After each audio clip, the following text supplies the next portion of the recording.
Good evening. The City of Riverbank Regular City Council and Local Redevelopment Authority meeting is now in session. Today is Monday, January 27th, 2014. It is 6 p.m. Can we all rise? Tonight we have Troop 40 here, and with Dr. Alex Garcia Young is a young Mr. Daniel. Daniel, would you please step out in front and lead us in the Pledge of Allegiance?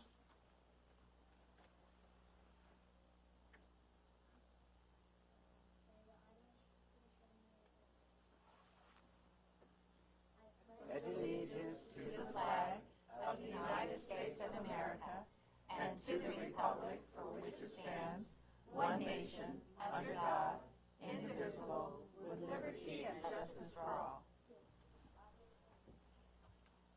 Thank you, Daniel. Do we have anyone from the ministerial? No invocation? Okay. Roll call, please. Council Authority Member Janine Tucker. Here. Council Authority Member Leanne Jones-Cruz. Here. Council Authority Member Darlene Barber Martinez. Here. Vice Mayor Chair Cal Campbell. Here. Mayor Chair Richard D. O'Brien. Here. Conflict of interest. Any council authority member and staff who have a direct conflict of interest on any scheduled agenda item to be considered are to declare their conflict now.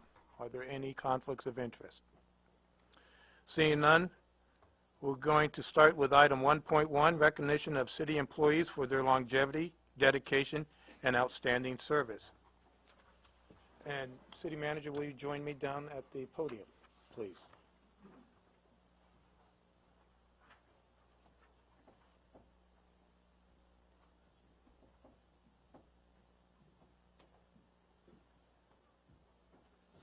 Tonight, we're going to recognize some of the city staff who've been with the city for quite some time.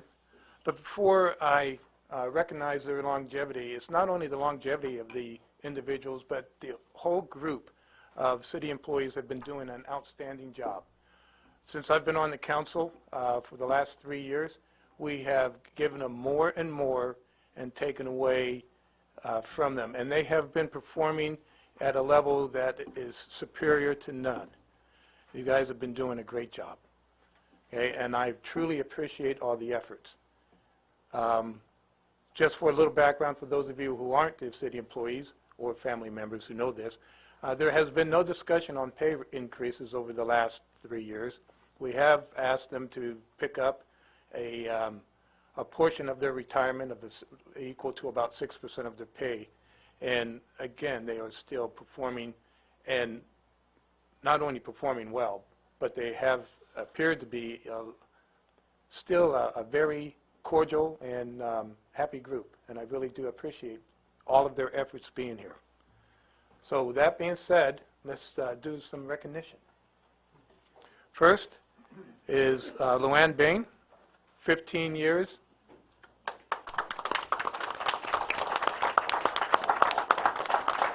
Since you are the first one, I'm going to just read the first certificate of appreciation presented to Luann Bain in recognition of your 15 years of longevity, dedication, and outstanding service to the City of Riverbank.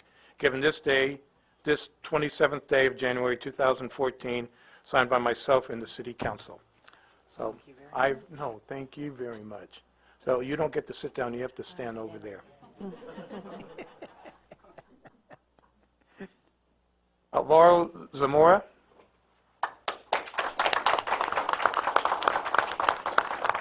Al has been serving 16 years in the administration. And Al, thank you very much. Al and Luann work in my office, and so particularly as concerning. Darren Smolin was unable to be here. He also worked 16 years in development service. Linda Harrison, 17 years. Smile, do you happy? Okay, 17 years in finance.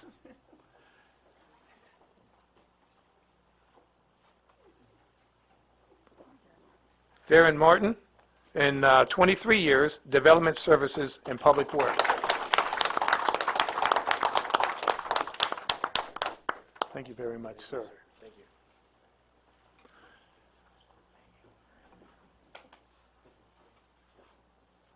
Eric Tackett, Development Services, Public Works, 32 years. Congratulations. Well, thank you. John Hurst, Development Services, Public Works, for 36 years. John, thank you very much. Thank you. Okay, and we have a special presentation also in recognition of Dave Reese, his 28 years of service, hard work, and dedication to the city of Riverbank, presented by the Riverbank City Council. And I believe Brianna Reese will be accepting this. And thank you so much.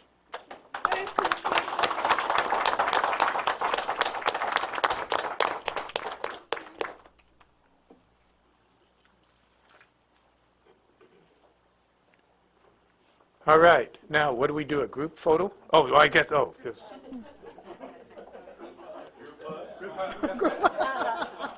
We tried doing that in a baby huggy, but besides the foodie was much better. Together, be friends. Overlap. Yeah, overlap.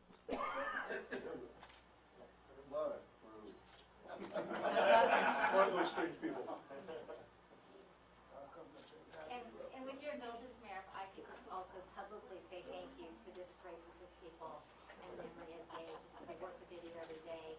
It is an honor to be the leader of this group. They work so hard each and every day to serve this community, and I just want to say publicly thank them for their years of service and dedication and the heart that they put into their work every day.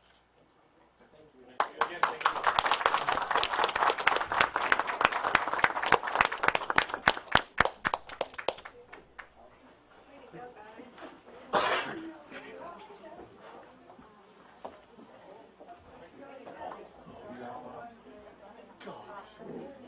Give it a minute to settle down. Yeah.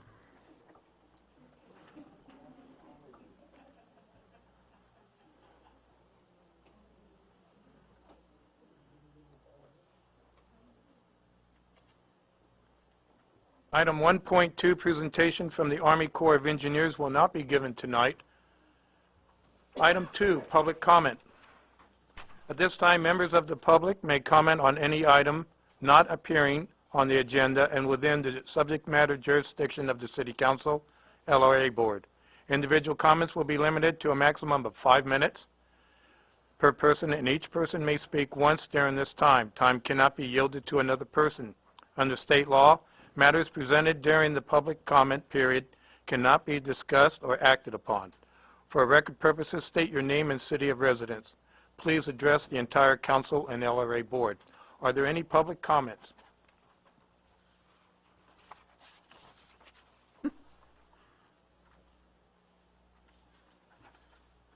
Although I like being last but not least. I'm here, my name is Rick McGinnis, I live in Riverbank. I'm here having put down my camera as a member of the Riverbank Historical Society, and Paulette Roberson, the president, has asked me to let you know that we're having our annual installation of officers dinner next Saturday, February 1st at Perco's. We'd like anybody who'd like to come find out more about the Historical Society and find out who our new officers are. It starts at 6 p.m. No reservations required. We're ordering off the menu, making it simple, and having some fun. So hope you can come. Thank you. I'll leave these here. Anybody else would like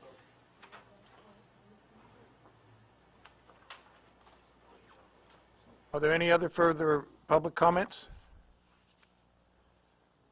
Seeing none, we'll go on to item 3, the consent calendar consisting of item 3A, the waive readings. Item 3B, approval of the January 13th, 2014 regular City Council Local Redevelopment Authority minutes. Item 3C, resolution approving the Transportation Development Act Local Transportation Fund, LTF, non-transit claim for fiscal year 2013-2014, other purposes and amending the budget for the city of Riverbank to conform to said claim. Item 3D, adoption of a resolution to approve the reappointment of Patricia Butterfield to the Riverbank Housing Authority Commission. Is there any member of the council wishing to pull any of the consent items? Is there anyone from the public wishes to pull any of the consent items for individual comments? Seeing none, I bring it back to the council for recommendation. Make a motion that we approve the consent calendar. Second. We have a motion to approve and a second. Council Authority Member Barbara Martinez. Yes. Council Authority Member Jones Cruz. Yes. Council Authority Member Tucker. Yes. Vice Mayor Chair Campbell. Yes. Mayor Chair O'Brien. Yes. Motion passes 5-0. Item 6.1, under new business, citywide special events. Mayor, members of the City Council, this item has been scheduled to provide the council an opportunity to provide some input on how you'd like to proceed with special events. As you know, there have been a number of changes in the community, and some of those organizations that have faithfully been putting on events in the community are no longer in a position to do so. So we started this discussion in December with the discussion about the Cheese and Wine Festival, and at that time we directed staff to do a little bit more exploring of whether or not we should take that on. This evening we plan to provide an overview of not only the Cheese and Wine Festival, but also Beyond Earth Day and the Farmers Market / Wednesday Night Outs to give you a sense of the entire package of some of these events that we might be taking on. They do have a budget impact, and so we want to make sure we did this in anticipation of the mid-year budget, which will be considered in February, and also to provide appropriate time to plan for this summer so we can start that process should that be necessary, whether it be the city staff or with community groups. So at this time I'd like to hand over the mic to Ms. Sue Fitzpatrick, who will be providing an overview. There are also members of various community groups in the audience this evening that will probably like to comment as well at the conclusion of the presentation. Mayor and members of the council, the three events, as the city manager mentioned, that we're going to talk about tonight are the Farmers Market, Cheese and Wine Festival, and Beyond Earth Day. And those are the ones that are undergoing some changes in the groups that usually administer those. So starting with the Farmers Market, just a little bit of history. From 2007 to 2010, the event was held at the Community Center Park, and a lot like the Wednesday night outs that we had last summer. It involved the farmers, a lot of vendors, and entertainment. And the community enjoyed that a great deal, and that went on for that period of time. At that time, the event was administered by the City Administration Department. In 2011, the event was taken over by the Community Gardens, which is a nonprofit group, and it was moved downtown. And that was when we had the downtown, just complete, and I think it was thought that try to move things downtown and see how they go. So that was the purpose of that. It didn't go as well as people wanted. I think the vendors weren't feeling that they were making enough money. So the past 2 years, the event was moved to the Cool Hand Luke's parking lot, and that's 2012 and 2013. So now we're left to know that the community gardens are no longer able to administer this event. So it's upcoming. It usually begins in May. So we need to decide what direction council would like us to take on this. One of the things we did last year is last summer we had the Wednesday night outs, like I mentioned, just kind of a pilot program. Scott Pettit was the one that donated $1,500 for us to do this, and we just went with the vendors and entertainment and some games and activities, and the community enjoyed it a great deal, and staff enjoyed it. Everyone just had a good time. And what we got from the community and the vendors is they'd really like to see Farmers Market back at that location, along with the entertainment and the additional vendors and farmers. So that's kind of what we left the summer with. So now we're trying to put that all together on what direction we should take. The Riverbank Chamber of Commerce has expressed interest in administering this event at the Community Center Park location. And what they have told us is they're they have formed a subcommittee, and the subcommittee would like to move forward with this, and it would be the same as the Wednesday night out, but they would have the farmers there as well. So they would be doing the entertainment, the additional vendors, same type of thing. And I think someone from the chamber is here. Guy Berkey is here. If we have questions when we get to the options on this, or whenever council would like to ask questions. So we've just kind of put some options together to help with the decision making. Option one would be the chamber administer the event. The city would provide the park and access to the community center if needed. The cost to the city is approximately $200, and that would just be for us to maybe help with some garbage or help with opening the building, whatever that might be. Is that per Total. total? That would be total. And the chamber's proposal is to begin in May and go through August. So it would be a full season of farmers market.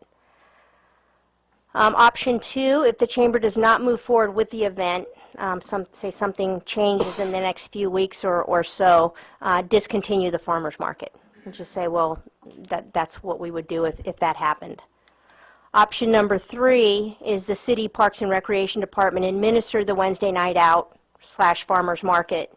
The cost would be about $1,500, which $1,000 of that we would need to ask for at mid-year because we haven't budgeted for that, with the remainder being budgeted into next year's budget. Option four is the City Parks and Recreation Department offer Wednesday night out without the farmers market component. The cost would be about the same, but it would require less staff time without the farmers component because there is a lot of paperwork and follow-up to do on that. So just a summary of options are there to review, and if you have any questions, I can answer, or we could ask Guy Berkey to come up and speak on behalf of the chamber. Let's take each one separately.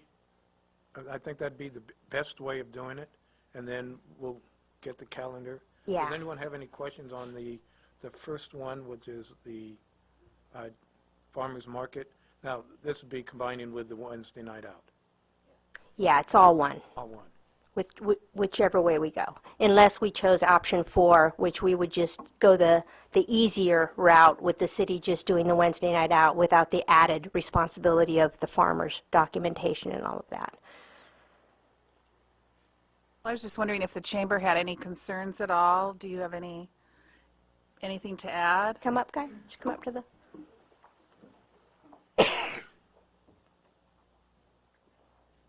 Guy Berkey, actually. I'm one of the board director members for the Riverbank Chamber of Commerce, and we actually were looking forward to an event to do.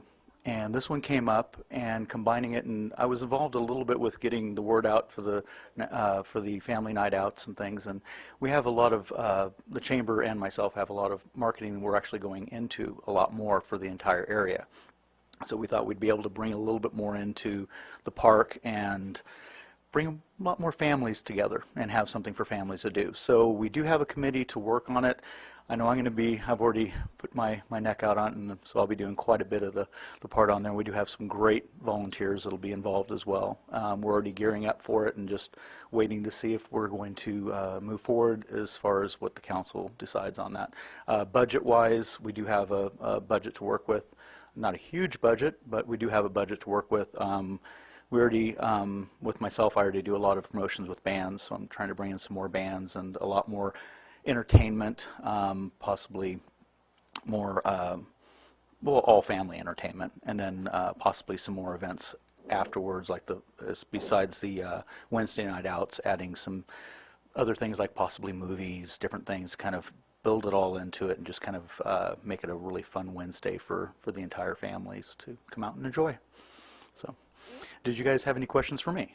I did. Have you thought of not only the chamber, it could be brought to by the chamber, but also partnering on different weeks with different companies or businesses that may want to have their name up there next to yours?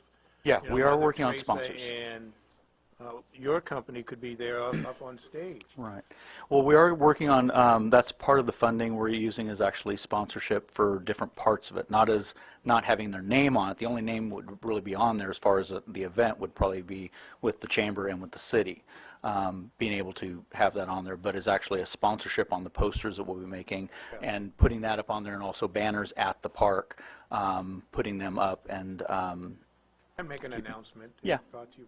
And actually, with our publications and stuff that we have are reaching out, covers 5 communities. So we'll probably be trying to work on bringing more people from around the area.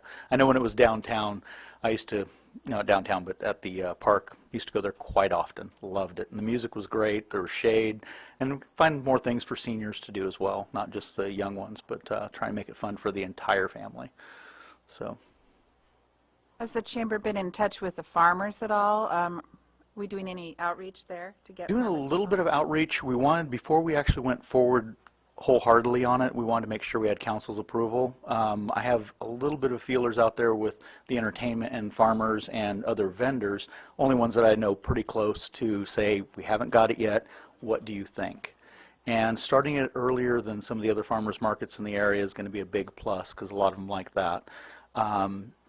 But as soon as we get approval, then we're going to hit every farmer in the area we possibly can. Try and keep it as local as possible. And we have other ways that we're working on making it to where the farmers can actually make more money at the event, because that was one thing they didn't have.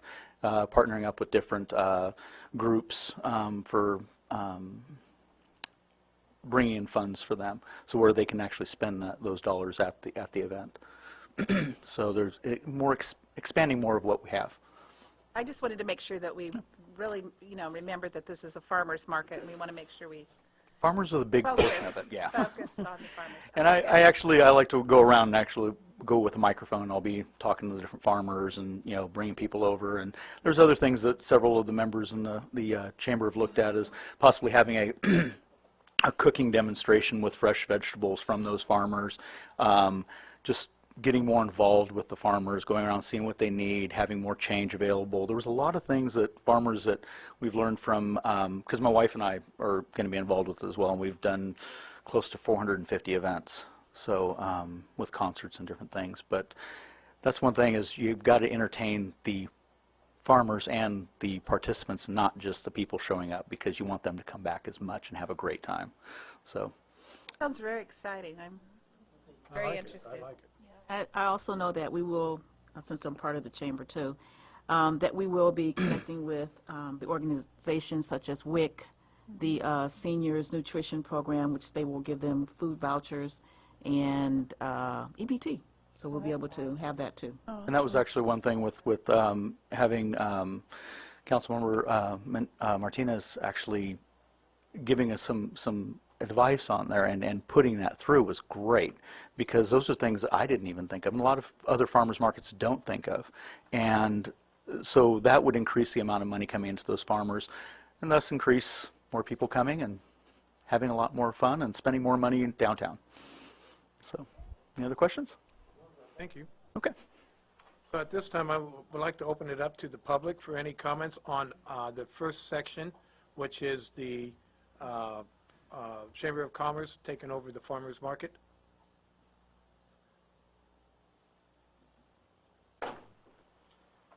Lost my drink.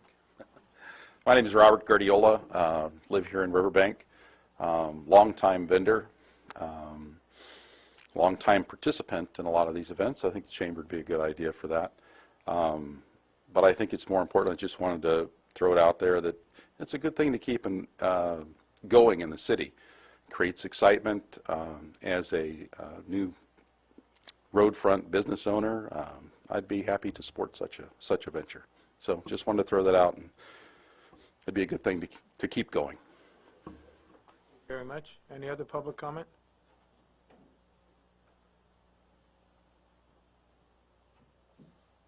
Mayor, board members, my name is Edward Jones. I live at Sierra Park Mobile Home Park. A farmer's market down at the community center, I think it's terrific. I don't want to touch that thing. It's a terrific idea. There's a lot of room, like everybody says, recreation for everybody. I was wondering if whoever sets it up, if it could be some way of giving more room for the people to walk on the sidewalk. That's something to think about.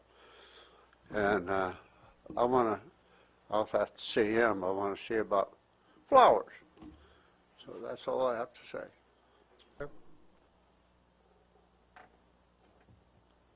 No further public comment? Okay, I'll bring this back, and we're going to take this one vote all at one time, but just segments. Is that okay, lawyer? Okay, good. Don't ever want to make the lawyer mad. Okay, go ahead on the second one.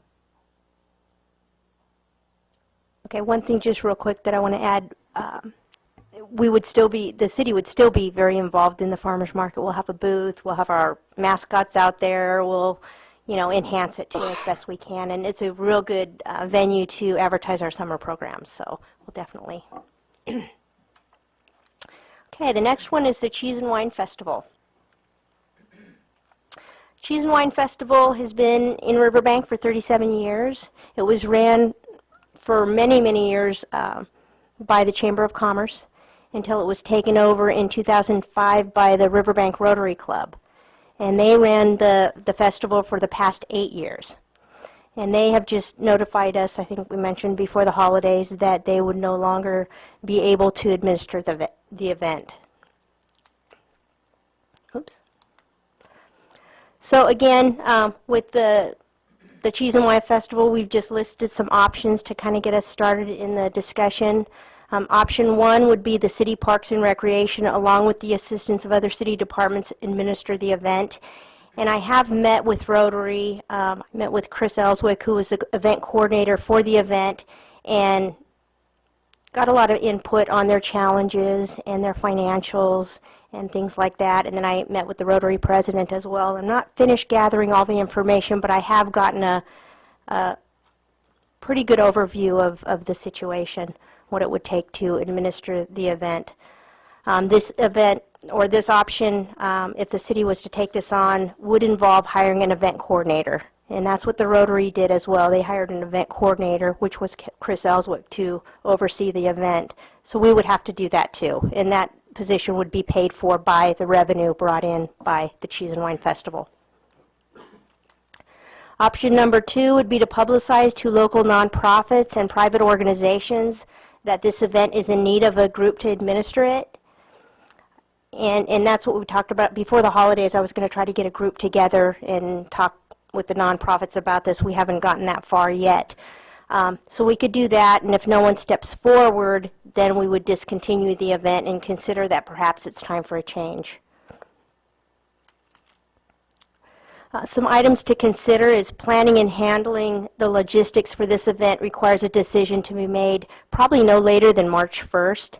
And Chris Ellswick made that very clear that as soon as the event is over, they start planning again. So we would have to really get moving on that. Evaluation by the City Council, businesses in the community need to just transpire to determine if this is something vital for the city to retain the tradition of the festival. That's what Riverbank has been known for. Do we want to, is that very, very important to retain that? Summary of options again. Option one is the City Parks and Recreation Department administer the event. Option number two, publicize to nonprofits and private groups to consider conducting the event. If there's no interest, discontinue the event. And I would just like to add that if it's determined that the city should take on this event and administer it, we anticipate that we would be working with nonprofits to help us put this on. It would not be just the city. It would be the city working with nonprofits as well that would take different components of it. We would just be in the lead position. The nonprofits work very well, and they increase their revenues by working the cheese and wine. And it's a very complex and long, very tedious event to organize and to plan. That's why there was an event coordinator. And I would like to see us continue to work very closely with the nonprofits, depending if it's an option one, because again, it's a good revenue generator. That's where you get all your security and all the communications, everything else.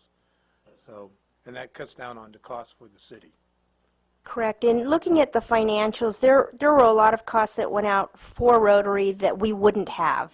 For example, they had to pay their office rental.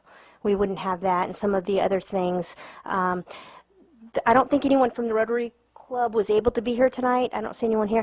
But we've been in contact, and they would still probably be interested in retaining the beer garden. That's something that, so there's a component that they might want to still retain, and that's where Joe was speaking of the other nonprofits maybe could take on part of it too, and that would definitely be our strategy. Well, I would like to see us working with the nonprofits. My organization was actually interested in being a part of it, and we don't know at this point like what part of it, but we actually really do want to be involved in it. And we were looking at other large events that are being put on in other counties and actually how they do it. They get a group of nonprofits that actually volunteer their time and get paid, and that's how they actually earn their funds through the volunteer efforts that the nonprofits do. So we were very interested in being a part of it. What about the time that it's going to be held? I heard some comments last year about there were a lot of events going on at the same time, and I know years ago we didn't have that problem. So a consideration we might have too is to check out what's going on in our area per se, so that we're not being drawn off by some other big event that's going on. I think they had a big concert or something over in Oakdale that drew a bunch of people over that way and whatnot. So that would be a consideration also. I also think the nonprofits should be involved. I think it would be better for the community, better for the nonprofits, and better for the entire festival if we could do that along with the city's help. The Cheese and Wine is the second weekend in October, and that's well publicized.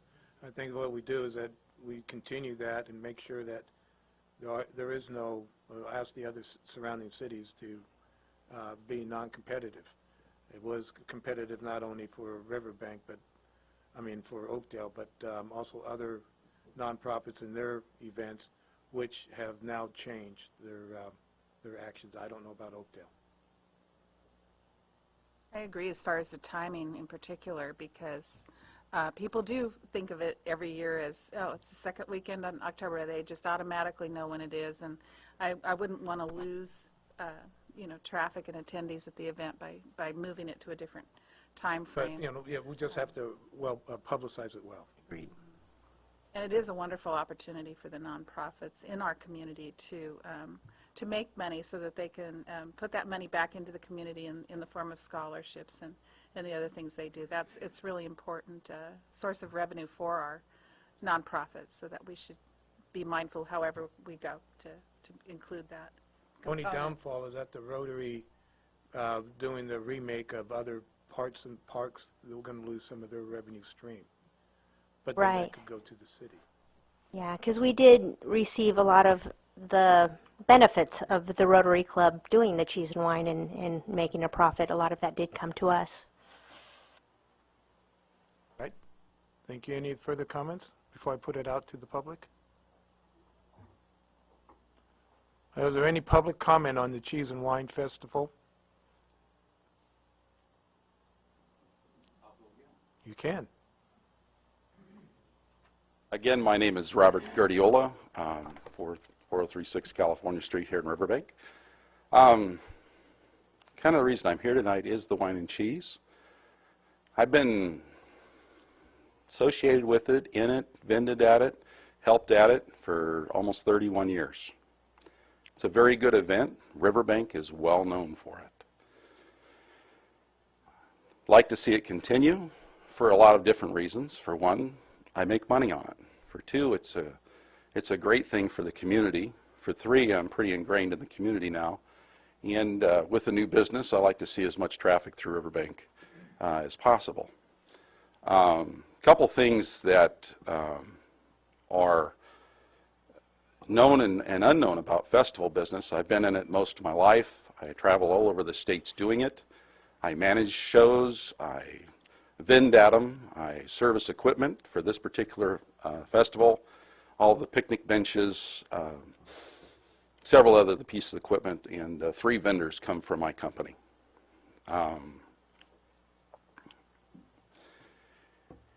It's a community event. You guys are known for one of the biggest events in the valley. Okay, Wyden, people come from LA to vend at it. People come from Washington to vend at it. We've even had a few vendors from Florida.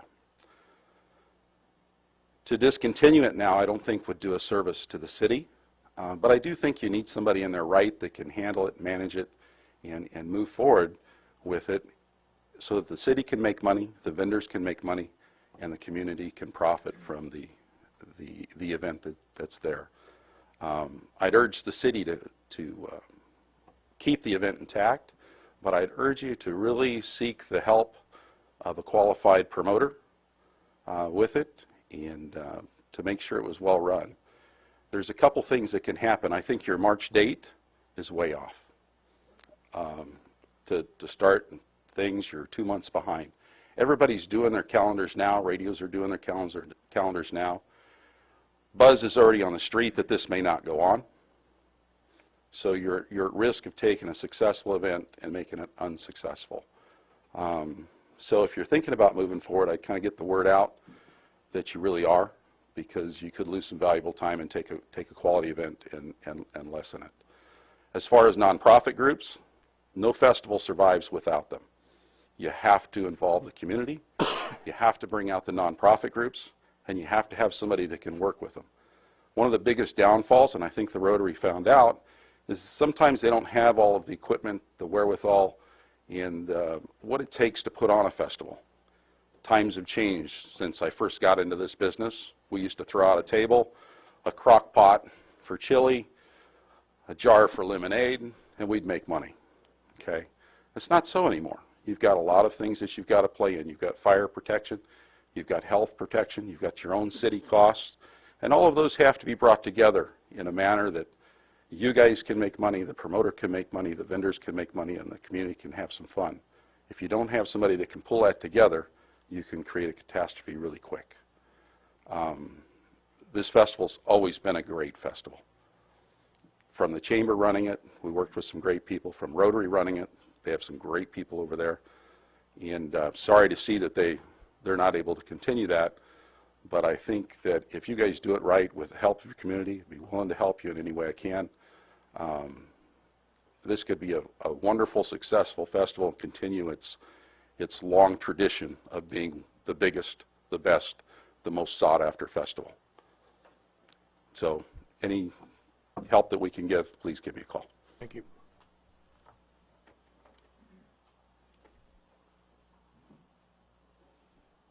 Ricky again with the Riverbank Chamber of Commerce. I have to agree with Mr. Guardiola, is you really have to let the community know, because since I'm in marketing and publishing, the word is getting out there pretty quick that it's a dead event. And a lot of other places are saying, hey, we can do this during that time. So it might be a good idea, as he said, to go forward and say, we're going to continue with it, or at least get a plan a lot quicker than that March 1st date, because as he said, there's a lot of people already doing their calendars. I've done events with Mr. Guardiola for a long time with X-Fest and different things, and he actually knows what he's talking about when it comes to those types of things. We really got to make sure that it keeps going. I know that the Chamber's probably going to want to have a part of it too, to be a part of it, because we're going to be gearing up for all the other events, along with the farmers market as well. If we end up with doing that, we'll be already in place with all the radios and everything else. But again, you really should think about going forward with it sooner than that March 1st date, just on there. So thank you. Thank you. Any further comment? Larry King, resident of Riverbank. Speaking on behalf of the Kiwanis Club this evening, we are interested in helping. We can't take charge of that giant event, and there's only a few of us, but we are interested in helping in that event. And as a resident, it's been around as long as I've been around, for a really long time. It's always been something that we enjoy doing, and I would say, yeah, if at all, we should keep it going. Thank you, sir.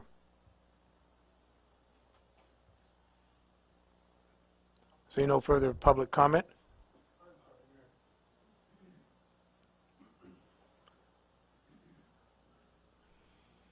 My name is Rick McGinnis. I've been in Riverbank almost, 4th of July, it'll be 20 years. And those 20 years I've been going to Cheese and Wine and the other events around town. And as we've seen, like farmers market kind of ebb and flow and move around, some benefits, some detriment in that mobility. It occurs to me that one of the difficulties the chamber had originally, they were running it when I came. I was serving on the council when the Rotary took over, and the difficulties in transition is there were no experts running the event, the massive, well-known event that now is in jeopardy of disappearing. And it occurs to me that if the city takes it over organizationally, one of the things that they could do to make it run better is hire a manager. Not just an event coordinator, but a manager, somebody to manage it as you would a consultant, say, out at the LRA to run the development of the industrial complex. And you know, it wouldn't cost that much because most of the cost would come out of the operation itself and the revenue it generates.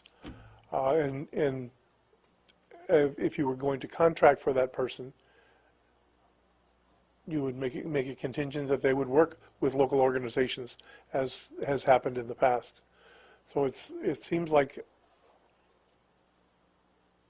these options are similar in nature, but I think it's doable. And as a member of the Historical Society, we have prominently over on our wall the first poster of Cheese and Wine. Wasn't the first year, it was the first poster. The first year, they didn't make posters. They didn't think it was going to be a continuing thing or a big deal. So the first poster we have is second annual Cheese and Wine. So, and we have quite a few others, but not all of them, unfortunately. But it has a long tradition. It matters to a lot of people, and not just the businesses, not just people who come from out of town, although that's helpful, but the people who live here come also.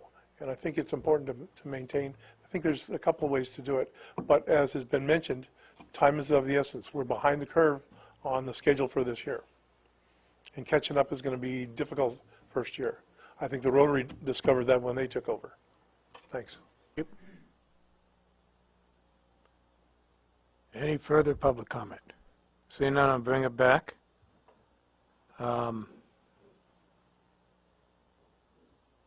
I agree with the comments that we have to move on it quickly.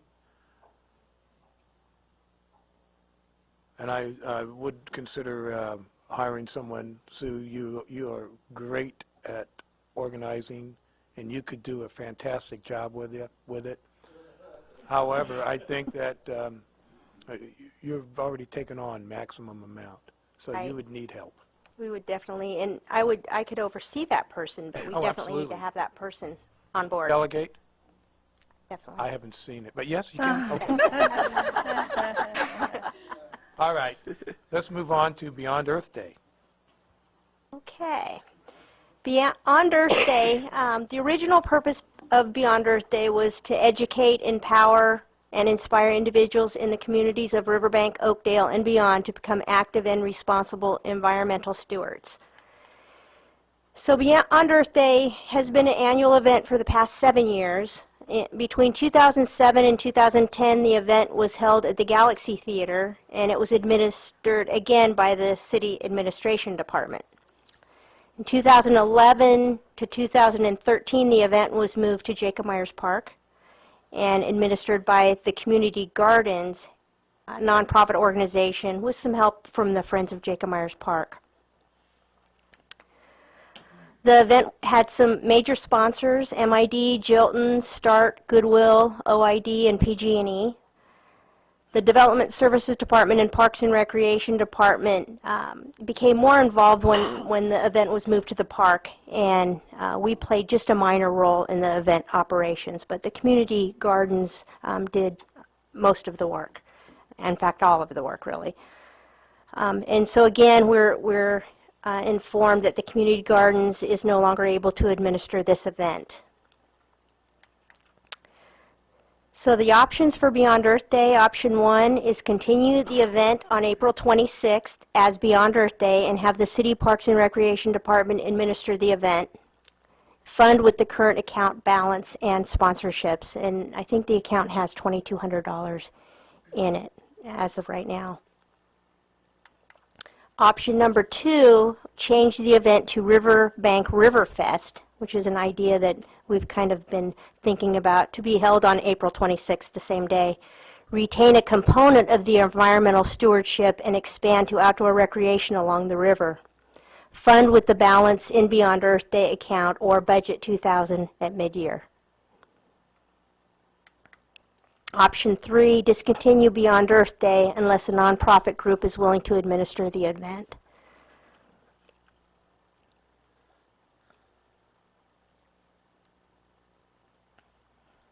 Oh, I'm sorry. Summary of options. And you didn't state the impact, but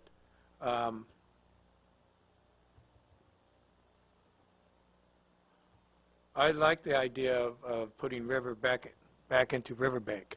So when you're doing the river, the event, the Riverbank Riverfest type of event, that is bringing the river back into Riverbank.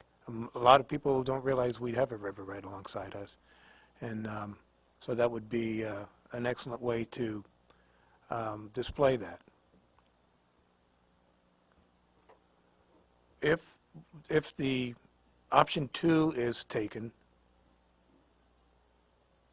you say the staff cannot use the fund in the Beyond Earth Day account.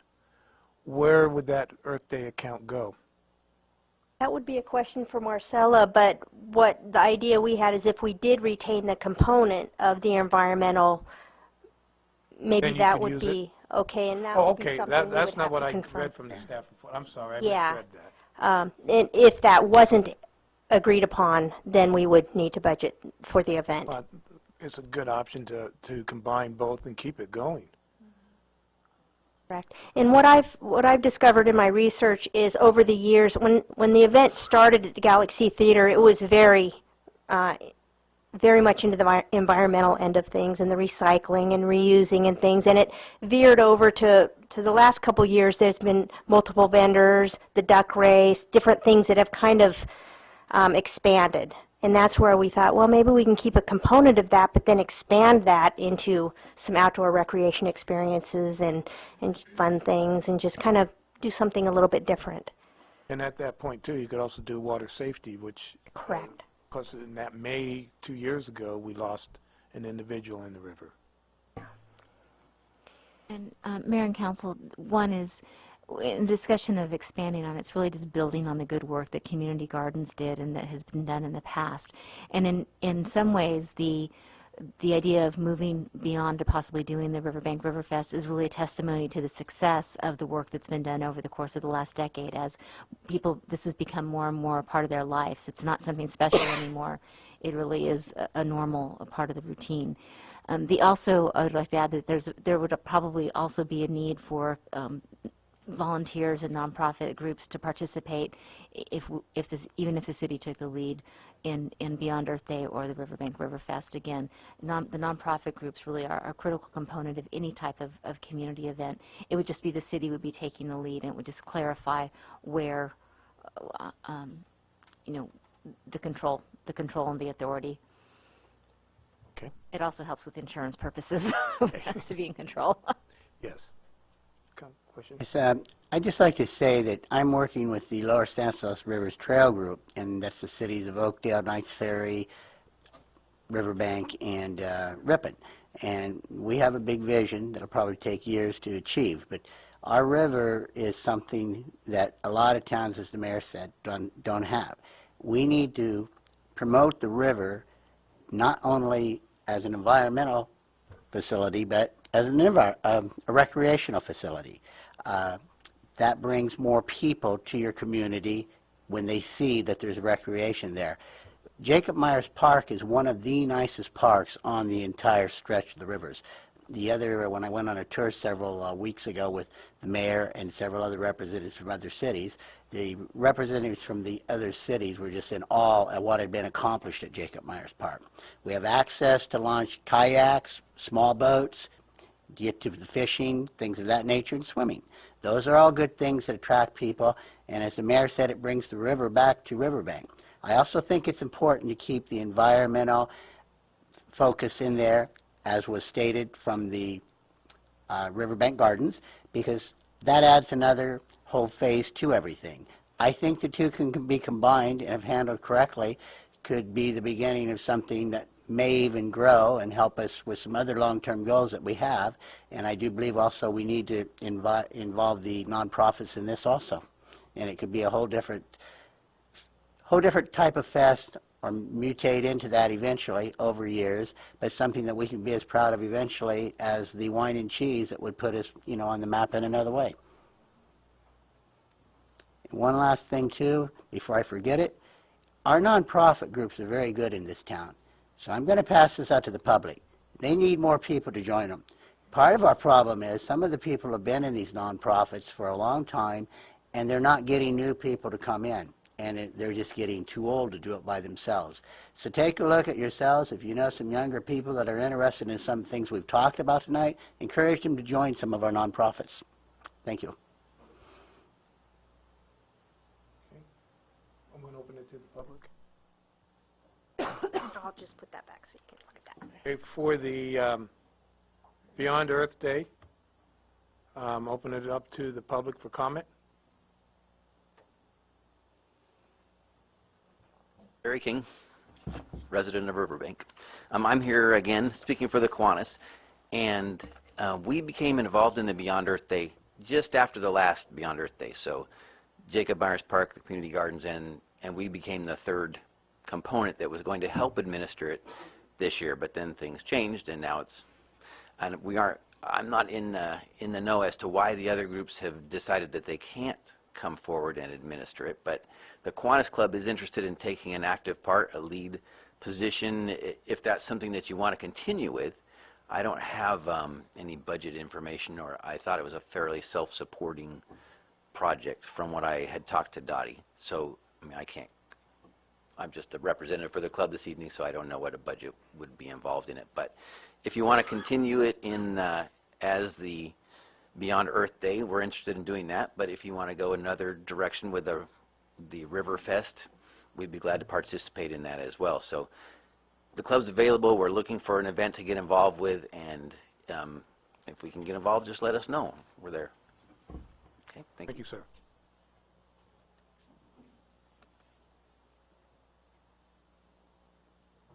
Robert Guardiola again. You guys are in a real unique situation here. And speaking from a person that's been in the business, you've got a chance to do something here that most cities don't. For whatever reason, the nonprofits aren't functioning here, but you've got with these three events that you've put up here, a chance to combine some expenses under one coordinator, which would greatly cut your cost for all of these programs. You've got another opportunity to pull funds to greatly promote Riverbank and what you want to get out there, the message you want to get out there. And you've got another option 3 to pull a lot of your nonprofits together where they can't do this on a singular basis, they can do it on a group. And a good coordinator, an event coordinator, if he's doing his job or she, can pull this together for you in a way that I don't think you've imagined before. There's a lot of other communities around here that have taken advantage of that and grouped some of these under a good event coordinator and really have taken off. Not to name names, but you've got a few here just in your local vicinity that have done that. But it takes somebody who can pull it together. And with this opportunity, if you put this out to bid and you get the right person in there, I think you'll be pleasantly surprised in getting this together. The problem is you don't have much time. But I know several people that would be interested in taking this over and getting you a good program together. I, for one, am looking at the options tonight for this city to grow and put your message out as going, wow, you guys have an incredible opportunity here. And as a Riverbank citizen, I'm thinking, you know, I know the community. The nonprofit groups here are just absolutely wonderful. I've worked with a lot of them. Grab the bull by the horns. This is a good one. If you need, again, if you need any help. Thank you. Any further public comment? Seeing none, I'll bring it back. Okay, we have 3 events, many options. Why don't we just start off with the first event, the farmers market. Are there any further discussion or entertain a motion? If there's no further discussion, I'll make a motion that we approve option 1. I'll second that.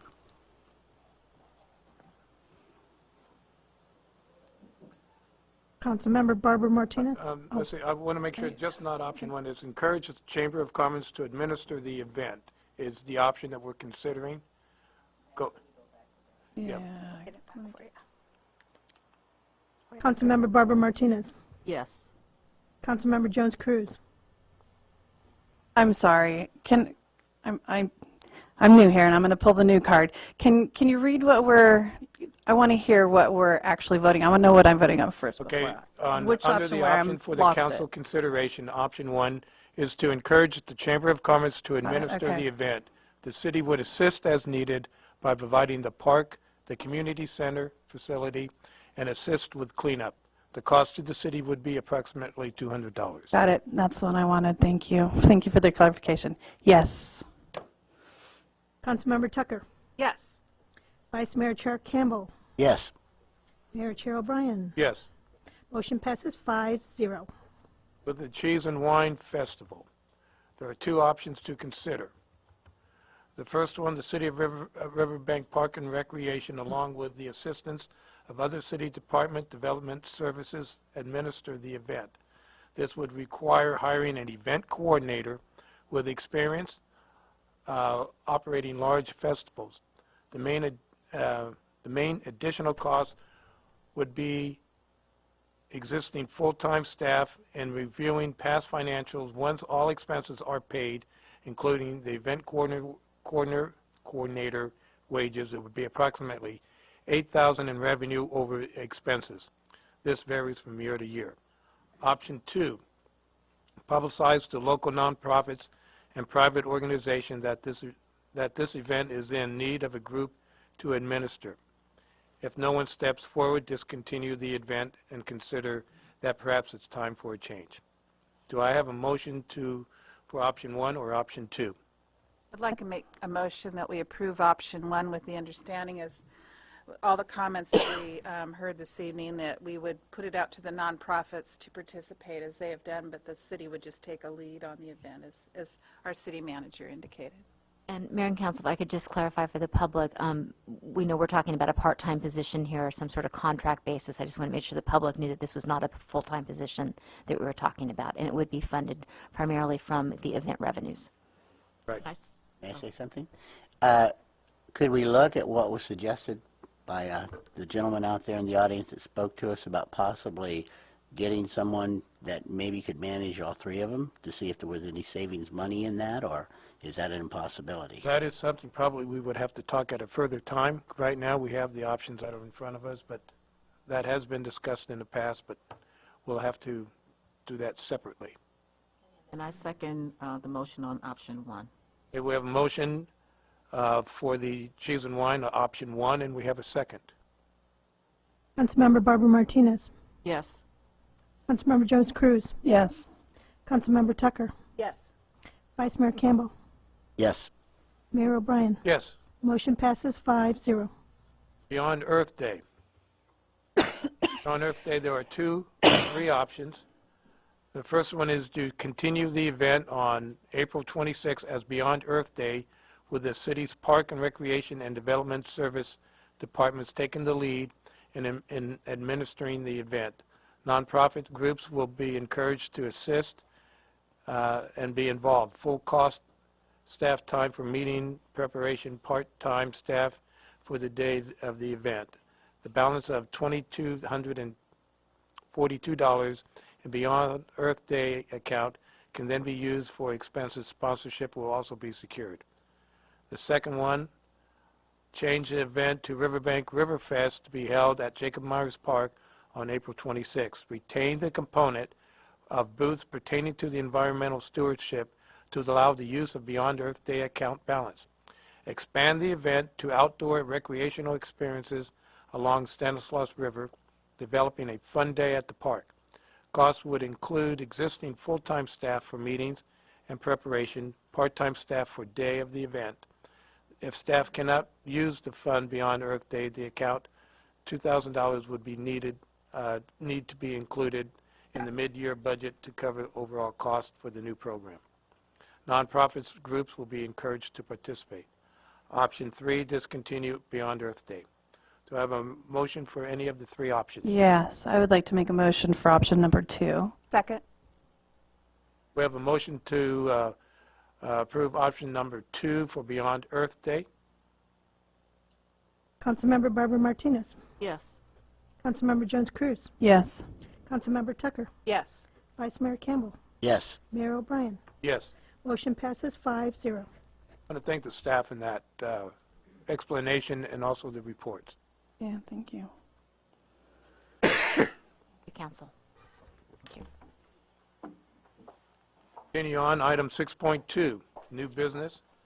General discussion and overview of proposed Riverbank Army ammunition plant specific plan. Mayor, members of City Council, this evening we are providing an overview for the council and for the community of the Riverbank Army Ammunition Plant Specific Plan and Environmental Impact Report, often called an EIR. This is an overview for the development of that site, whether it is retained under city ownership or whether it becomes the property of another entity. It is the specific plan for development, as we've talked about other specific plans for the area. Again, this evening is just an overview. We have scheduled this for a formal public hearing with a formal public comment period for Monday, February 10th.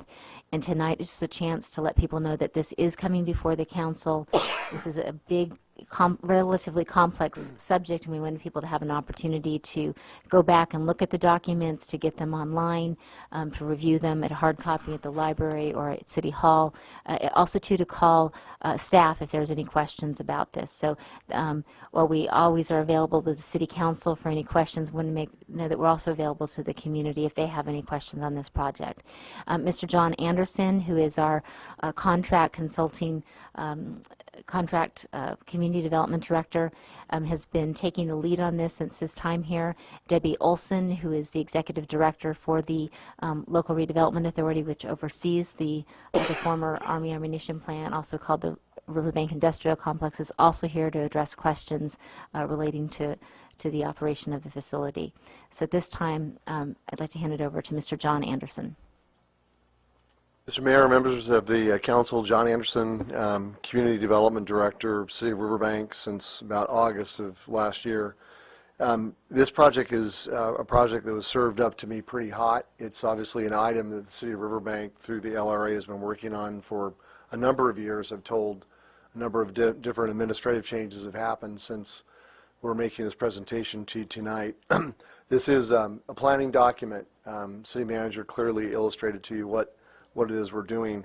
If nothing was to happen with the site, if the Army continued to own the site and wanted to move forward with development of the site, we would need to have some land use principles, some land use strategies for this piece of property. Right now, currently, we don't have that as a planning tool. This specific plan provides that tool to planning staff, to future developers of that property, and it clearly spells out what can happen and what cannot happen on that site. So that's very, very critical. And it's a rather large endeavor.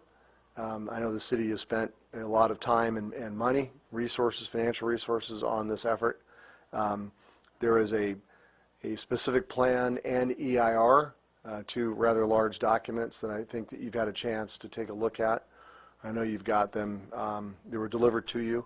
Copies of those documents are available at City Hall, certainly.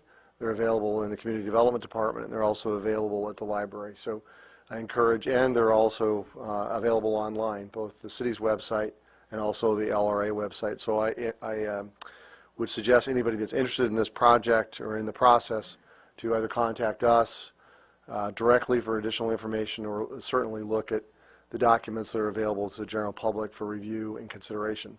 Tonight's discussion is just that, just a discussion. Again, February 10th, this item will be brought to your council for official consideration and action. And the staff report that you have before you tonight is a 10-page staff report. It kind of goes over the project generally, talks about the background, talks about what specific planning actions are being suggested. Those planning actions include a general plan amendment. General plan amendment, there's actually two general plan amendments. One is a general plan land use change, and the other is a change to the circulation element to eliminate the extension of Townsend Avenue, as an example, easterly of Claus Road. We're reviewing the specific plan, which you've got a copy of and is available to the general public, and then also to support the specific plan is a complete environmental evaluation known as an EIR, both draft and final, that was prepared by the city's consultants, and they will be presented and talked about in greater detail on February 10th. Part of the staff report, at the very end, there's a list of attachments, 1 through 7. Attachment 1 is the specific plan. Attachment 2 is the draft and final EIR, again, both of which you have. Attachment 3 is the Planning Commission's resolutions of approval. You have those in final form, which have been signed by both myself and also the chairperson of the commission. And then attachment 4 is the draft resolution certifying the EIR with findings of fact and the mitigation measures that would be necessary. Attachment 5 is resolution approving the general plan amendment, or I should say suggested resolution approving the general plan amendments for the Riverbank Army Ammunition Plant, of which there are at least 2 general plan amendments. And then attachment 6 is the resolution approving the Riverbank Army Ammunition Plant specific plan, and again, that's as a planning tool, planning instrument. And then the final is 7, which is an ordinance which is physically rezoning the property from its current industrial zone to SB2, which is specific plan 2. This is the second specific plan that the city of Riverbank has ever considered in their history. The first specific plan is the Crossroads specific plan, so you know where that lies. I'll kind of go through this PowerPoint presentation and then take questions that you may have. Now, because there's a lot of documentation, a lot of paperwork, if there's additional questions that you have, even after tonight's discussion, please feel free to give me a call or send me an email, and I'll do the best. I'll do the best I can, or perhaps Debbie Olson do the best we can to respond to questions that are raised either by the council or certainly by the general public. So where are we? We're at the City Council meeting January 27th. This is Riverbank Army Ammunition RAP specific plan and EIR. We have the Planning Commission's recommendations to you folks. We're talking about certifying the EIR, establishing findings of fact, statement of overriding considerations, adopting general plan amendments, adopting a specific plan, and adopt the rezone to SB2. The project area, as defined, is the Army Ammunition Plant. Army Ammunition property actually consists of more acreage than one shown here. The actual perk ponds up against the Stanislaus River are not part of this specific plan action. That's very critical.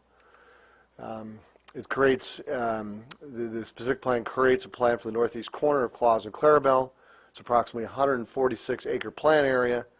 It includes the redevelopment of 76 acres of existing industrial buildings, some 700,000 square feet of which, potential development of 63 acres of vacant land and 7 acres for other public properties such as roads and whatnot. Obviously, you're aware of the BRAC closure and the BRAC closure report 2005. It had very specific reuse plans that have been folded into this specific plan, which is another reason why it was very critical for us to have a long-term planning document that we could guide future development of this property.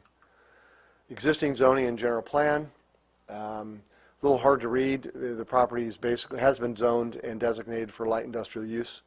There's a little bit of an exception to that, and that is the extreme northeast corner of the site, for one reason or another, as part of the general plan that was adopted in '09, included a multifamily designation site on a portion of the Army ammunition property. That no way could that ever happen, according to the base closure requirements, according to the environmental remediation that's moving forward, et cetera. So certainly that is a general plan land use change that's critical, that needs to happen, and this effort will clean that up.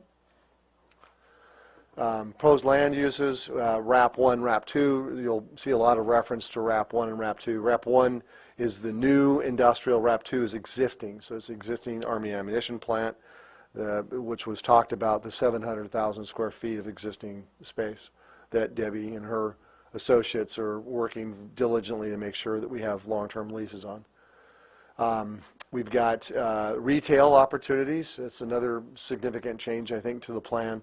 You've got retail opportunities at the corner of Claus and Clarabelle, and then another retail opportunity just north of the existing entrance to the Army ammunition plant.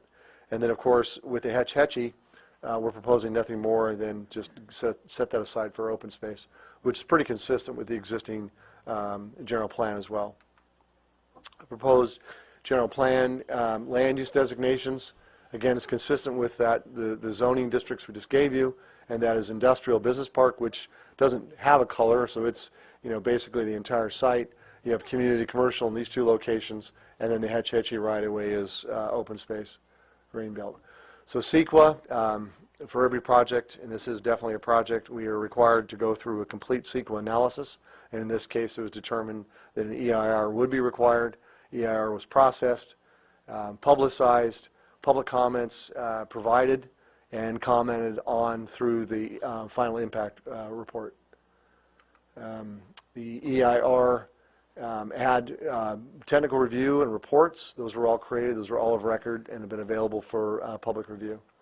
And then in the report there's actually 9 impact areas that were identified, which will be reduced to less than significant with mitigation measures. I'm not going into any detail, but these are some of those that are part of the mitigation monitoring plan, which is part of the findings of fact and part of the resolutions that we're asking you to consider as part of the resolutions of approval. Project impacts. So these are 8 impacts which can be partially mitigated but remain as significant and unavoidable. What that means is that without, if the project were to be approved, then mitigation as presented did the best they could on these issues, but simply couldn't go all the way and completely erase those impacts. So, for example, construction related impacts associated with air quality. It's pretty typical. Impacts of operations of new industrial areas on air quality, same kind of deal. That doesn't exempt new industry from applying for and receiving air quality permits. They still have to do that. It just means that we believe that there's going to be certain threshold levels they won't be able to comply with. Cultural impacts of demolished buildings. They may be of cultural significance.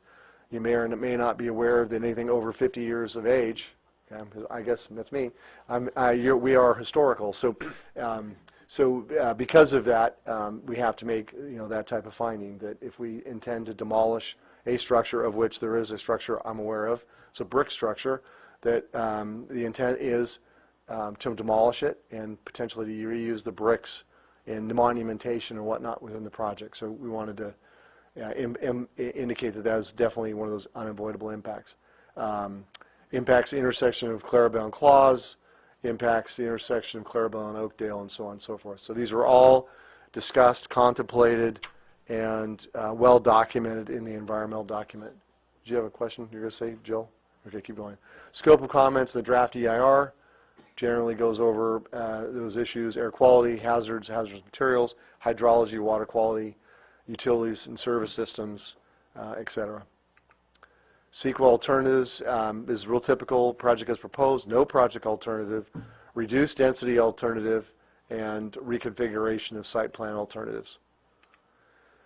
So from all this, we developed what we call written findings of fact. And those are in your staff report.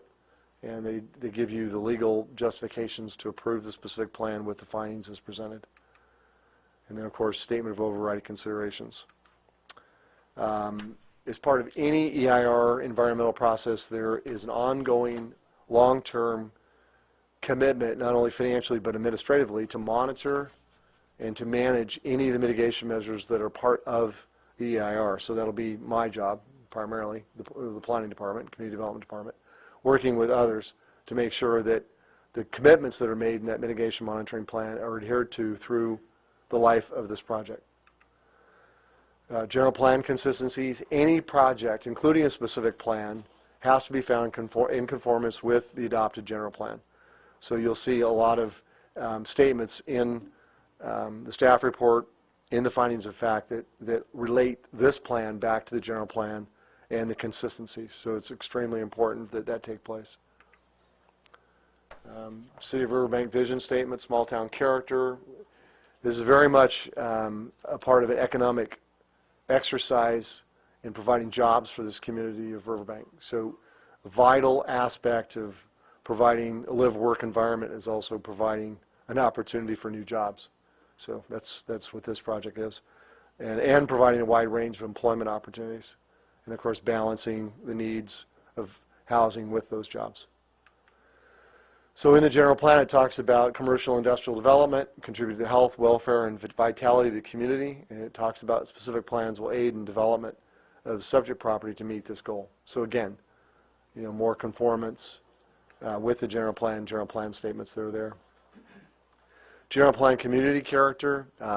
You'll recall as part of the general plan update effort, staff made it very clear that we needed criteria to review all projects against. It's called a community character element, and the community character element is very specific regarding the type of land use, including industrial, and how we deal with it. So it talks about emphasizing aesthetics for new development, and especially for public rights-of-way, and this specific plan does include attractive streetscapes, landscape improvement ideals, and then also pedestrian amenities that will link the various components of the specific plan together. So here's the existing entrance of the Army ammunition plant, and I think we've got an artist's rendition of what it might look like at some point in the future. The brick that you see not only in the walkway but also in the frontage improvements would be reused brick that would come from some of the structures as part of the work to be done on the Army ammunition plant itself. General plan conservation element, always talking about preserving historic value whenever possible, and encourage adaptive reuse of these buildings. So that's part of that reuse of those buildings. General plan amendments. We talked about this briefly. Land use designations: remove the medium density residential designation, add community commercial. Change there's an OID irrigation canal that's actually underground, that's up in the extreme northwest portion of the site. That OID lateral can be relocated, from an engineering perspective. There's obviously a cost associated with it, but it can be relocated so that land can be made available for industrial development, and it wouldn't have the requirements that would have to be set aside for parking or other types of things. So we can physically put buildings on it. So we've suggested to change the GB designation in that regard away from a buffer green open space, because it's not an open irrigation lateral, to something that could be used for an industrial park, assuming that whoever developed that site would actually physically relocate that OID line. Obviously that has to take place before they can build on the land. Circulation element, the other was to remove Townsend Avenue as a collector east of Claus Road. And the real issue is there that you have an active rail line that services the Army ammunition plant once a day. And that rail line is an active rail line, and we didn't want to create a conflict, an at-grade conflict with the extension of Townsend easterly of Claus with this rail line that services this industrial park. So we felt, right away that it was inappropriate for us to do that. We have to handle our circulation another way. So that's why we are suggesting elimination of that. And that allows that rail spur to be active and be able to serve as a rail-served industrial park, this project, which is very significant. RAP specific plan talks about the visions for the site, goals and policies, land use designations, development standards, gives us preliminary infrastructure plans, implementation strategies, which is really important as we start talking with, the Army or developers or the LRA agency as we move forward with this property, and establishes design guidelines and expectations of what the city in the review capacity would be expecting of those developers as they move forward. So we have an illustrative site plan here, which illustrates the existing industrial park, future commercial and industrial development here along Clarabelle rather, sorry, and this is Claus. So this would be primary entrance, I think, right here into the existing Army ammunition plant, and then future undeveloped area to the north, and Townsend Avenue, which is what I was talking about, would go here, and would, if we would to continue across the Army ammunition site, it would conflict with another grade crossing here. That's why we said, we just stop at Claus. So this is the active rail line as it comes into the Army ammunition plant. And then, of course, the Hetch Hetchy line here, Hetch Hetchy line system. And then water, it's been evaluated. There's two existing water wells that are functioning and provides daily capacity. One well is for standby, and they have 3 wells on the site that are currently going through some form of abandonment. 1 million gallon water storage tank, and they've got 40,000 gallon water tank for potable use. The future is proposed to connect the city of Riverbank's water system, and that there's already been a water assessment that was prepared back in July of 2013, which is part of this entire process. Sanitary and storm, future uses on undeveloped land will connect the city system and meet all requirements. The existing site actually already does, from a sewer standpoint, already drains to the sewer system, the city sewer system. Existing site has 2 storm drain ponds for stormwater runoff from the existing development area, and then future development would need to provide capacity for their own storm drain. And again, the conceptual plans that have been prepared, the infrastructure diagrams in the specific plan talk about that and locate it and talk about how that might be shared, the cost of that might be shared. Other utilities, existing industrial area has gas from PG&E and a rather unique arrangement with direct electrical service from Hetch Hetchy. Whether or not that's going to be allowed to continue, I think that's something that Debbie Olson and her office will be negotiating with Hetch Hetchy on. But currently, that's the arrangement. Certainly, there's other electrical service providers available, PG&E and MID, and that'll be, I'm sure, explored in the future when new development moves forward. Planning Commission recommendations. So Planning Commission did meet. I can't remember exactly the date that we met. It was back in November, I want to think. They did certify the EIR. They did adopt the findings of fact. They made their recommendations to you, to the City Council, to modify the general plan and to modify the municipal code, which really what that meant is to rezone the property. It's nothing more. There's no other magical thing as the municipal code that we're changing. It's just we're just rezoning the property from what it's currently zoned to SB2. That's the whole purpose. And then, of course, adopt specific plan and as part of that, recommending the rezoning. So the proposed land uses, we've already gone over this before. RAP 1, RAP 2, which would be industrial. You'd have these new retail areas, both at the corner of Clarabelle and Claus, and the other that's more midstream north on Claus Avenue itself. And then, of course, the open space area, which is the Hetch Hetchy right away. The building on the left, because of its proximity to the rail line, is the building that I'm told will likely be demolished, and the bricks from that building would be utilized throughout the entire project. So that's the one area that I know that it's an identified historic structure that the intent is to have it removed for a number of reasons. And then this, for some reason, we're going back to the proposed entrance again. So I think that's it. Well, that's the end of my presentation. If you've got any questions or comments, again, this is not a formal public hearing. The formal public hearing will be on the 10th. It'll be noticed appropriately. Notices are going out to the adjoining property owners, just like they went out to the Planning Commission as well. You'll get a similar staff report from our office on the 10th, and it'll pretty much look and feel the same. So now's your chance, I guess, to ask questions that you might have of me or of Jill or Debbie Olson, who's sitting here cheering me on here as I make And this it's also a presentation. chance to really absorb it and pull you aside later and ask questions too. Please do. But for the city council, if you have any comments or questions of Mr. Anderson or the staff? I do. I understand that Hetchy electricity is very expensive, and I'm just wondering, are there any plans to replace it with solar, or would there be a need or an option? Would that be an option? Hetchy, I believe, is 5.5 cents a kilowatt. I, which is I, about I, 6%. I had understood that Hetchy Direct is very cheap. That's what I thought.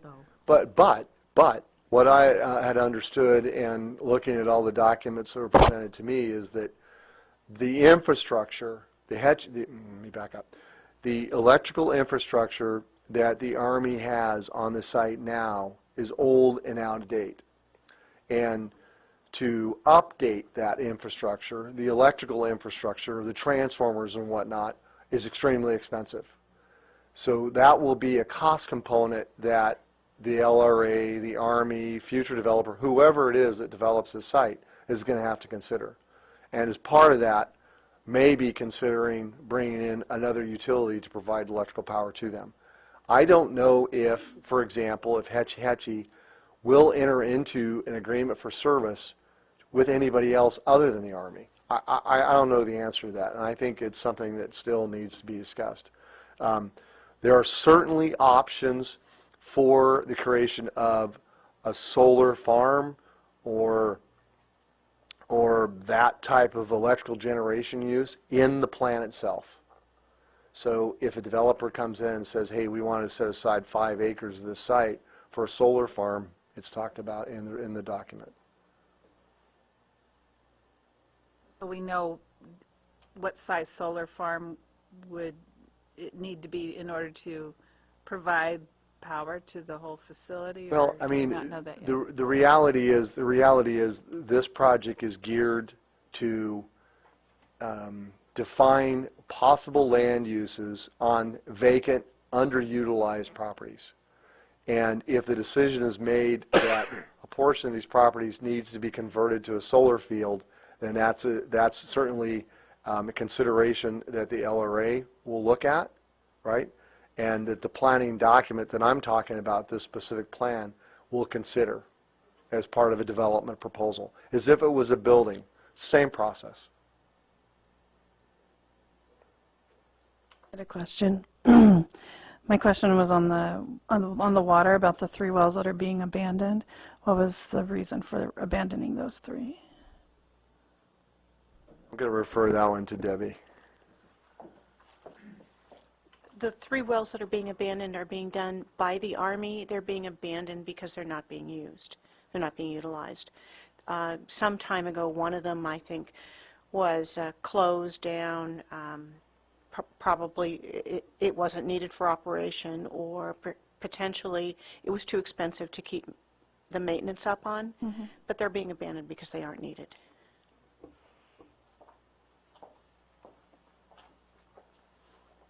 Don, I have a question. For the infrastructure improvements, the sewer lines, because they're going to need a lot of work, and you mentioned the electrical system needs to be updated. Those kind of costs and other infrastructure costs that aren't being absorbed by the Army, are we looking at long-term, when we finally take over possession of the plant, that some of these will be built into whoever is taking charge of developing more, or how are we going to cover those costs off the top of your head? You know, that's a real interesting question. There is, because we don't have a developer in hand, and because we're approaching this plan trying to keep it as flexible as we possibly can, we know where the infrastructure is, and we generally know what condition the infrastructure is in. we certainly know that whomever takes on the project is going to have to make improvements to that infrastructure to provide capacity for what it is they're wanting to do. So, I can't sit up tonight in front of you and tell you exactly how much capital investment would be necessary to bring the sewer lines up to city standard, so to speak. And it might also depend on the deal we that's a make, scary. right? It's kind of a scary thing if you talk to the water utilities and sewer utility folks. There's a lot about the Army ammunition plant itself that they don't understand, because quite frankly they haven't been involved in it from day-to-day basis. The LRA's position is that it works, it functions, and it'll be the future developer's obligation to come in and do what's necessary to provide the extra capacity. Now, what's the dollar figure on that? I can't tell you. I don't know what that is right now. It's yet to be determined. Really, it's yet to be determined. The city certainly has the capacity downstream in the sewer plant, as a matter of fact, to provide the capacity that's necessary, based on the development parameters that have been studied in this specific plan. From a water perspective, the water that they have on site right now appears to be sufficient. With new development, that'll have to be evaluated. Do we need to add another well, beyond well 12? Do we need well 11, well 13, that kind of thing? So that'll have to be evaluated. Can we deactivate one of those other wells? Again, I'm not sure the circumstances under which those wells are being abandoned. They might not be in use, but there might be a reason, from I don't know, from a water quality standpoint that they can't be in use. I don't know. I honestly don't know. Thank you. Yeah. I have a question about the conveyance process. What would happen if there would be, heaven forbid, some kind of disaster or some kind of mitigated issue that was unexpectedly that happened, and the conveyance process was not totally completed? Who would be responsible for that? Would it be the city, or would it still be the Army? Well, the Army, it's federal property, so it's owned by the federal government, and they have the responsibility. I think you'd have to define what catastrophe you're talking about. If there is, what our attorneys like to say is, if you dig a hole and you find methyl ethyl, go to jail, and we didn't know it was there before, it's the Army's responsibility, unless, of course, it's an existing industrial tenant that has caused that. So I can't say that it's necessarily assumed that it's the Army's responsibility, but it's if it happens, something happens prior to our ownership, we don't own it. The owner is responsible. If you're talking about an earthquake and a building falls down, I think that the Army would say this is a closed site and they wouldn't rebuild it. If a building burned down, it's unlikely that they would rebuild it. They don't need it. So, there's a lot of wiggle room in the question you're asking me. I hope I'm answering it correctly, but until the conveyance, it is the Army's piece of property. And up until the point it's conveyed, we have a choice whether to take it or not. Does that help? Yes. Is that what you want to know? Yes. Thank you. I want to reemphasize, I know we've already talked about this a couple times, whether the Army retains ownership of the site, whether the LRA takes over ownership of all or a portion of the site, whether a project developer takes over ownership of the entire site. Planning needs an instrument to guide future development of this property, and that's what this is.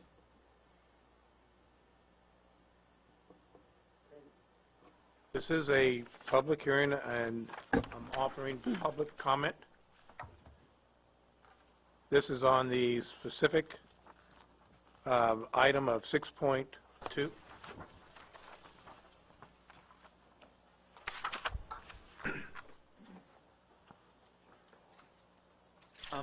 Guy Berkey, actually, with the Riverbank Chamber of Commerce. Just a real quick question. Wanted to make sure on the residential portion of it, where they couldn't have any residential use on there, was that just for multi-residential or mixed-use residential?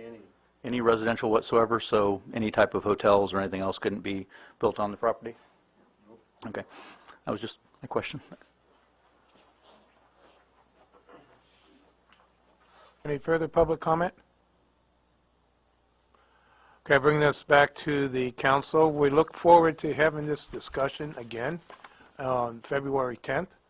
I'm sure it would be more detailed, well, not more detailed, I believe there'd be more comments made during that time.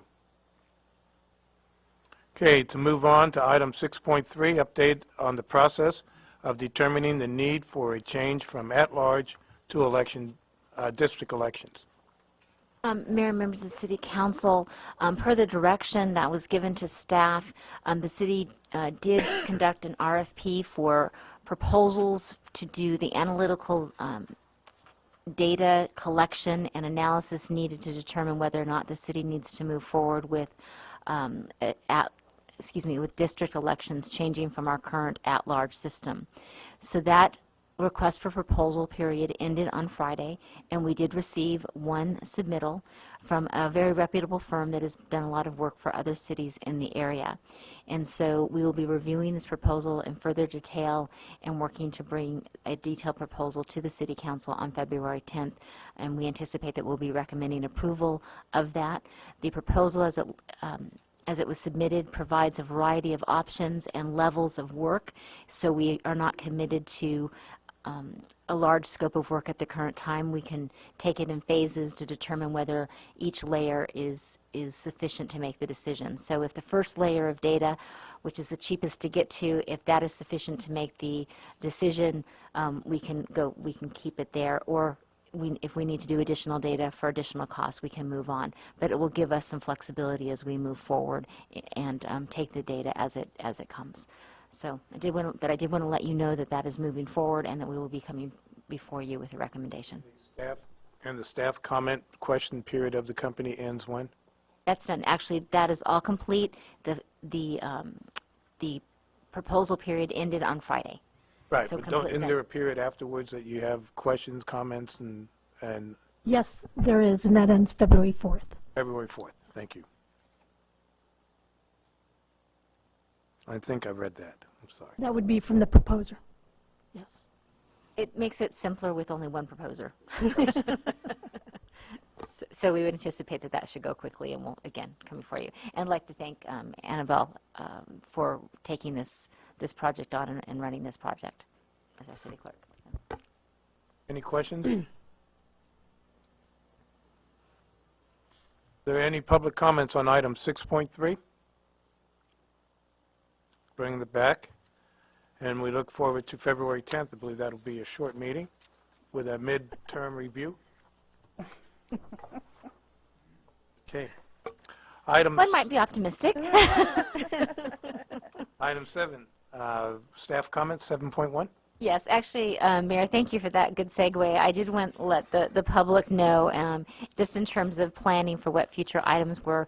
As we've talked about, we will be bringing back the specific plan for the local redevelopment authority and the former Army ammunition plant.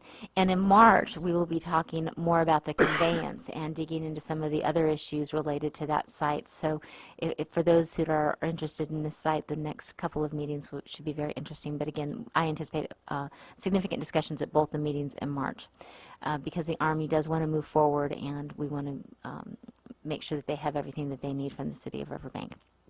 Here. We also will be doing the mid-year review on February 10th, so the February 10th meeting may be short. It may not be short. I guess it all depends how you define short, but it will be to provide a really good chance for the public to look into where we're at with our budget, and also for the formal public hearing on the LRA specific plan. And also, too, there's been a lot of comments and concerns about the drought. Clearly, we are all praying for rain, and we are watching that and how it's impacting our water service. And so I've asked Mr. Michael Riddell, our Deputy Development Services Director, to provide a brief update for the council on the state of our water system.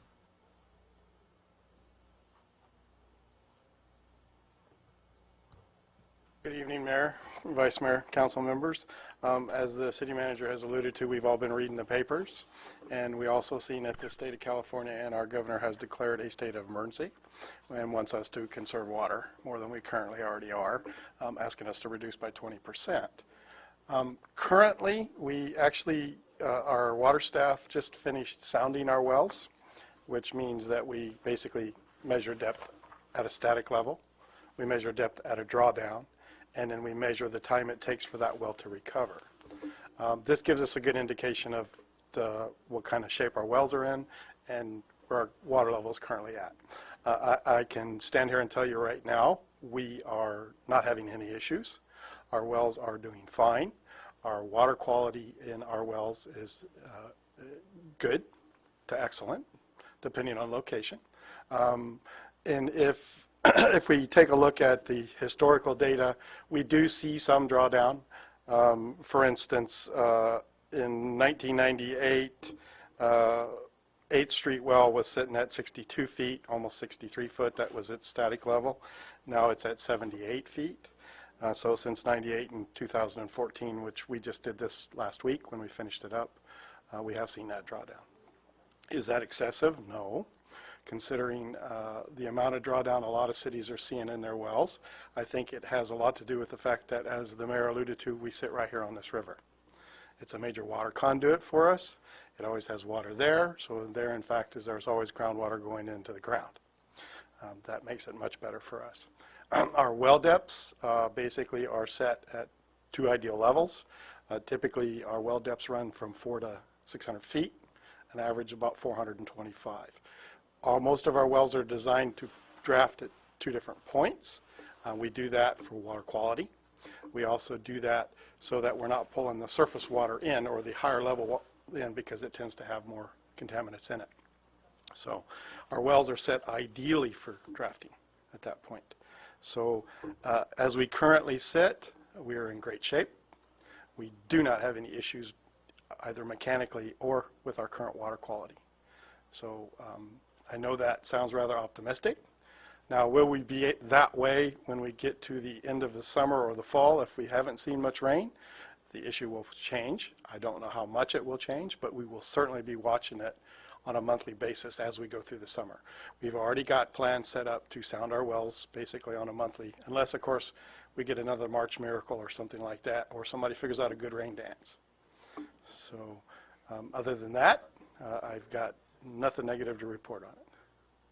Thank you. I did see that an irrigation district put out a information that the drought is severe and that farmers and others should take precautions now, and that they're going to be rationed at the same time that they're selling the water somewhere else. Exactly. Exactly. And one of the things that we do, and I'm sure that I think that Mayor, you're aware of, and some of the other council members, we actually belong to the Stanislaus Tuolumne Rivers Groundwater Basin Association, which we actively participate in. I attend meetings on a monthly basis. That includes us, Modesto, Oakdale Irrigation District, Modesto Irrigation District, and the City of Modesto. Since we all have a vested interest in the groundwater that's being watched very closely, and we also have the help of the USGS with us. Okay. And that concludes staff comments for this evening. Okay, for council comments, Councilmember Leanne Jones-Cruz. I just had just a couple things. I had opportunity to attend the League of California Cities conference last week, and it was very informative, and I even felt even more so proud tonight because I knew what some of those acronyms were from the EIR. So I was glad to participate in that, and it was well worth my time and the city's time to send some of us folks there. It was excellent conference to attend. I just wanted to thank the folks tonight that were out there in the public. I really appreciated your comments tonight. They were well needed, and I was glad to see a good turnout in the city council meeting tonight, and I appreciate you guys coming out and sharing some of those things. It's very helpful. I also got a chance to attend the Moikoi Awards dinner the other night, and it was awesome to see some of our local businesses and Citizens of the Year and Youth of the Year awarded at that that event. So thank you. That concludes my comments for tonight. Thank you. Councilmember Barbara Martinez, please. I guess I have to ditto what Councilmember Jones-Cruz said about the Moikoi Dinner and Ceremony Awards. It was actually very, very rewarding and very nice. And also I agree with her about the California League of Cities Conference. It was very informative. And I too want to thank the public for their comments. It really is great to see that there are other nonprofits and citizens that actually want to get involved in our city. I'm very proud to be a part of this community, and it seems that everyone else is too. And I'm looking forward to our meeting on Wednesday, and that will be for the nonprofits and our faith-based organizations to get involved in our community. Thank you. Hey, Councilmember Tucker, please.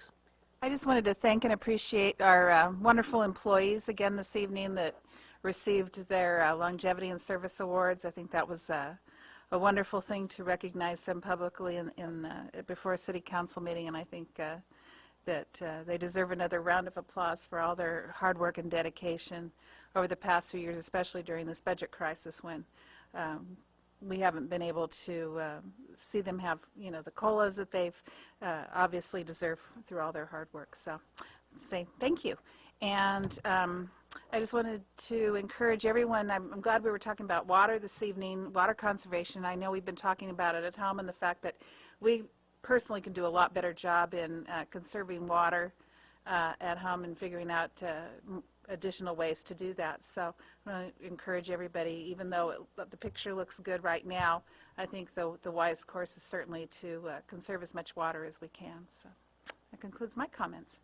Thank you. Vice Mayor Campbell. I ditto on the League of Cities conference and ditto on the dinner that was on Saturday night. I was there and they were all great. And likewise, ditto on compliments to the staff again. Now something original after I've done that. First of all, there are jobs out there. I attended the Economic Alliance Committee today over in Modesto, and they're working with jobs and businesses in the area. And some of the things they said was quite promising. I also just ran into some information while I was up at the conference for 2 days. Met a gentleman who passed information to me that in the next 3 years, there are 7,000 jobs that are going to be hired through the prison system because of retirements. So if you want information about that, we have some of it at City Hall. You have to be 21 years of age and basically not have any felonies, a GED or high school education equivalent. That's a lot of jobs at the state level in the next 3 years. So if you know people looking for jobs, contact us. We've got the information. And that's it for me. Thank you. I want to comment and praise Councilmember Barbara Martinez. You did a fantastic job at the Citizen of the Year dinner. You emceed it and conducted it in such an excellent manner. Thank you very much. I wish we were a little bit more active at my table, but there's a lot that I would like to just say the same thing. Our staff is superb. And I want to echo the comments made. One thing I do think is we as a council should start considering a little bit more closely as we take on the events that consume or subsume the time of the staff. We have to ensure that we're not overtaxing them. And and someone has to tell us, city manager, tell us when we have to stop. But we keep taxing or putting more things on, and I know, Sue, you delegate so well. But there's be a time where we will even overtax you. So we have to be very careful with that. We have some informational items in 8.1, the warrant registers. I hope you had a chance to review those. And in the upcoming events, thank you, Councilmember Barbara Martinez, on Wednesday, the 29th, we have the nonprofits and religious leaders and the Teen Center at 6:30, I believe it is, and we're going to recap from the holiday, go on where we can move forward as a community in the volunteer. and we're going to discuss some of the other issues that we have. So with that, this meeting is adjourned.